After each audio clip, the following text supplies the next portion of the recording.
با دنیای کفر و الحاد برزمن، ساحه را تسلط کنن، بعد تمام دار و ندار کافر غنیمت اینهاست. از سوزن شروع تا زن و فرزند و تمام زندگی غنیمت است.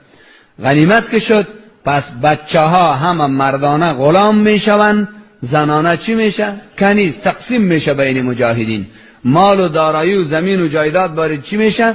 تقسیم میشه. تا روز قیامت در اثر جنگ مجاهد و کفر و الحاد هر آنچه از کافر به دست مجاهد می افتد نامش غنیمت است. مال منقول و غیر منقول تقسیم میشه و انسانیت که به دستشان آمده اسیر شده زنده اونا غلام و کنیز میشه. غلامش عیس استخدام. چی معنا؟ در خدمت ها استخدام کنه. عمل جنسی ممنوع است، اما کنیزش چیست؟ بدون نکاح به مولای خود حق لازمش است، مشروعش است که جما میکنه.